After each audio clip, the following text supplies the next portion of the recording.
This is gonna take a while.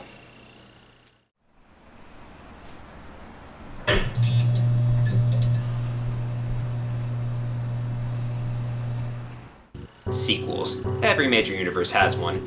From creating a universe that will not only please the fans, but will also make a boatload of money for the people who made them. I'm looking at you, Disney. That being said though, when it comes to video games, people expect more improvements when it comes to each new game in the series. Developers taking notes on what worked, what didn't work, what should be taken out, what should be added in, and so on and so forth.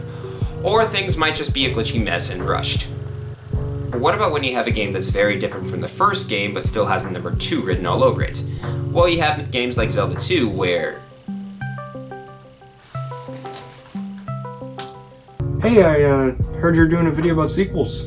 Hey, it's YouTuber RatedEm from the YouTube channel, RatedEm.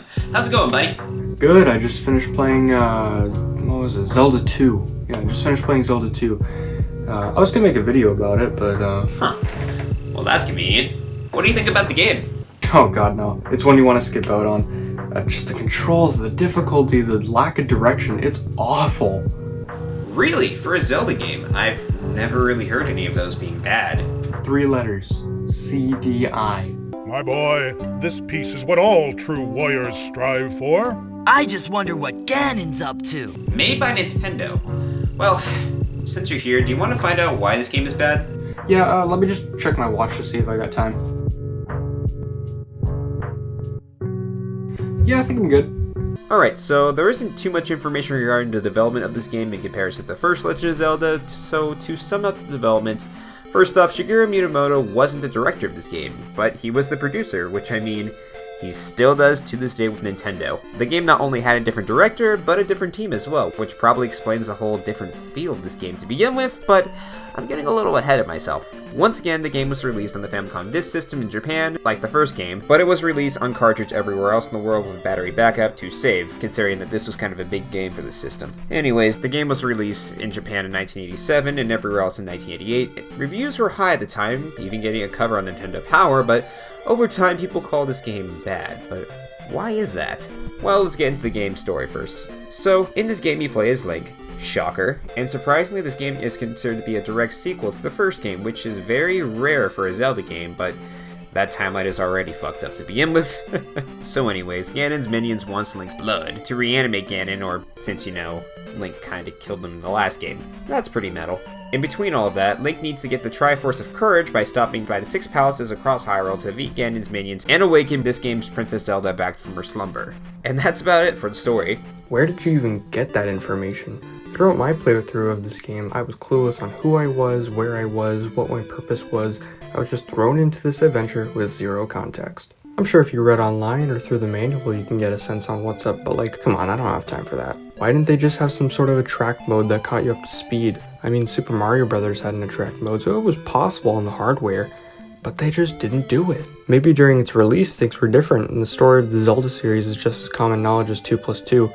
But for newcomers 33 years later with no previous Zelda knowledge and choosing not to look at outside sources, you are just left in the dust. Now I know some may think that I'm just whining about things not getting handed to me, but like, this is an RPG, which is a genre where story is really important.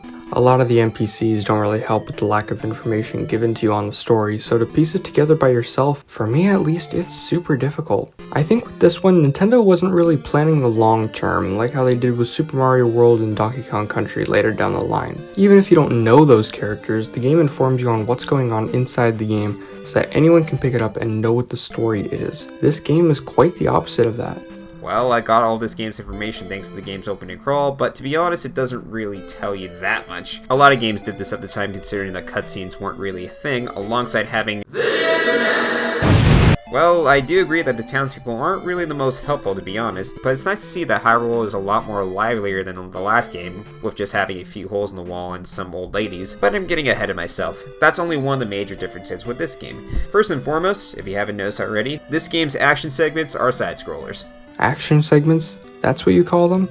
Well, yeah, action segments, because the rest of the game you traverse through Hyrule in sort of an overhead view similar to the original game. But unlike the original game, you also have random encounters similar to an RPG per se. You gain experience in these areas by killing enemies and grabbing bags of pee?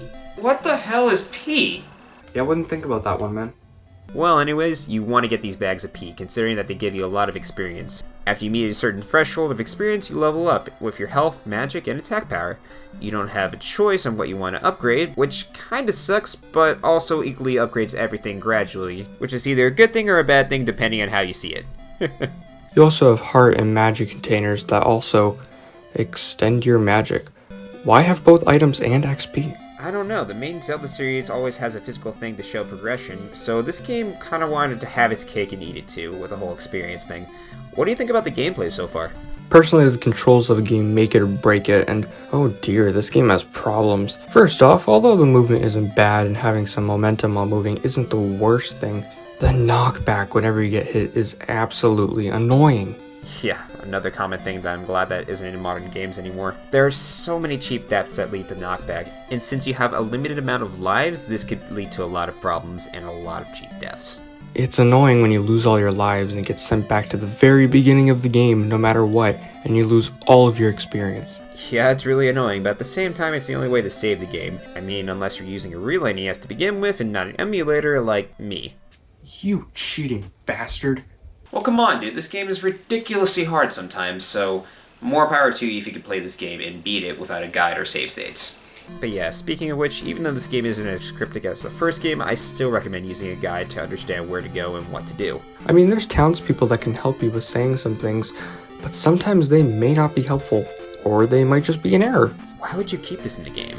Anyways, in almost every single town in the game, you have an old lady and a younger lady that can recharge your health and magic. You can guess what happens inside those houses though, but everyone's made that joke. Also, each town has an old man that could give you new magic spells, or in a handful of the towns they have a knight where he could teach you new moves like the down slash and up slash. Some of these spells are kinda useless. Yeah, the fairy spell is only good for like 3 places in the game. The jump spell, well, okay, the jump spell is actually kind of useful for making sure you're going to jump over certain pits, but the one spell that kind of takes precedence over all the other spells is the health spell for obvious reasons. You wanna talk about the difficulty? Yeah, let's get into that. This game is hard. I mean, the first palace isn't that hard, palaces being this game's dungeons. There aren't many things to do aside from killing some enemies and getting a candle and beating the boss. But after that, it's Death Mountain. Like, dude, I got lost with this area. You need a guide to get through this area without getting lost and dying. And remember, when you die, you're sent all the way back to the beginning of the game. Yeah, that can get annoying fast, especially where you're in an area where these knights slash their swords on their feet. The fuck? But another thing I found annoying is the fact that Link's sword range is very small. I think I shouldn't be calling it a sword, more like a dagger, where the range is just horrible. You have to get up close and personal with each and every enemy. That being said though, I found it oddly satisfying beating one of these palaces when I finally did it. It's like I learned from my mistakes and I've gotten better at the game. This game still has its problems, though. Well, yeah, but I wanted to continue with the game, if that makes any sense. Alright, so we're near the end. To get to the Great Palace, you have to traverse through a cannon sort of area with a lot of caves and bottomless pits. Yeah, we both died here a lot. After that, we finally made it to the Great Palace, where the hardest enemies are in this game, including those knights that I mentioned beforehand. Except they're like, on speed here.